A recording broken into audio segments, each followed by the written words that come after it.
Godina Arsii Lixaa aanaa Nansabootti oomishaa fi oomishtummaa qonna bunaa dabalu lafa hektaara 3,000 ta'u irraa muka buna dulloomee mala saayinsawaan gamashuun eegalameera. Hooggantoonni bulchiinsa Godina Arsii Lixaa fi ogeeyyiin qonnaas hojii jalqabbii buna gamashuu fi hojii misooma sululaa ammajjii tokkorraa eegalee itti fufinsaan hojjetamaa jiru aanaa Nansabootti argamuun jajjabeessaniiru. Qaamoleen hawaasa garaagaraa hojii ijaarsa daagaa baranaa irratti bobba'anii jiranii fi kanneen oomishaa fi oomishtummaa bunaa guddisuuf buna dulloome oobruu isaanii keessatti argamu gamashaa jiran bunni warqaa dhadhama isaatiin beekame maqaa aanaa isaatiin gabayaa biyya alaatiif dhiyaachuu eega jalqabe asitti bu'aan argatan hojii kanarratti dammaqinaan akka bobba'an kan isaan onnachiise ta'uu himaniiru. Buna kana wanni gamashnuuf haaromsuuf callaa guddisuuf duraani akkanumattan daraaruma isaa gubbaarratti ilaalee too itti dhiisa amma muuxannoo ogeessi bunaa ogeessi aanaa naa kennerraan eegalee gamashaa kunoo amma jalqabeera. Qotee bulaa adda duree jedhamee waamame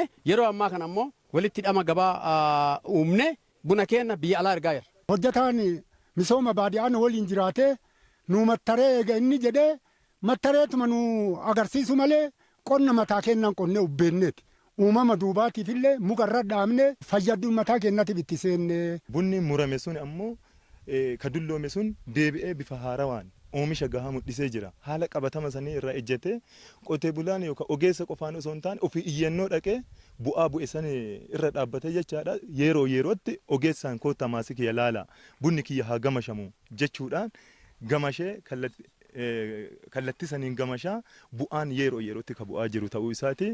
Itti gaafatamaan waajjira paartii badhaadhina Godina Arsii Lixaa obbo Muhammad Hussein buna Nansaboo dhandhama isaatiin gabayaa biyya alaatti fudhatama argachaa dhufe baay'inaa fi qulqullinaan oomishuun jireenya qonnaan bultootaa fooyyessuu bira dabre guddina dinagdee biyyaa saffisiisuu keessatti shoorri qabu olaanaa waan ta'eef galmaan gahiinsa hojii kanaatiif deeggarsi gama mootummaatiin barbaachisu hundi kan godhamu ta'uu himaniiru. Akkuma guutuu biyyaatittuu guyyoota 15 kanaaf bakka buna oomishanitti hojiin kun hojjetamaa waan jiruuf isa san ganda keessan kanarratti jalqabsiisuudhaaf har'a kan isin gidduutti argamneef jechuudha.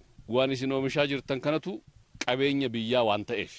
Itti gaafatamaan waajjira qonna aanaa Nansaboo obbo Hasan Kadir qonnaan bultoonni aanaa Nansaboo oomishtummaa dabaluuf hojiin eegumsa biyyoof bishaanii murteessaa ta'uu hubatanii dhiiraaf dhalaan dammaqinaan bahanii hojjechaa kan jiran ta'uu himan. Hojiilee fiizikaalaatiin wanta hojjetame kana hojiilee baayoloojikaalaatiin kafar godhamee lafichi kun akkuma beekamu yoo eegumsi biyyoo bishaanii hin jiraanne dhiqama biyyoo yoo hin eegne biyyoon keenya salphuma dhiqamee yoo kan deemu taate tootaalii oomishaaf oomishtummaan qonnaan bulaa dachaaniin dabalaa tarsiimoo qonnaa qabatamee deemu kun galma gahuu hin danda'u waan ta'eef kana galmaan gahuuf ammoo hojiin qabeenya uumamaa murteessaa jechuudha. Itti gaafatamaan waajjira qonna Godina Arsii Lixaa Dr. Abdullahi Beekaa dhiibbaa jijjiirama qilleensaa dandamachuuf hojiin kanaan dura hojjetamaa ture bu'aa gaarii argamsiisaa dhufuunsaa hirmaannaan uummanni ijaarsa daagaa keessatti qabu dachaan akka dabalu kan gargaare ta'uu himaniiru. Dhiibbaa naannoo irra jiru kana dandamachuu keessatti hojiin kanaan dura hojjetaa turre baay'een isaa jira.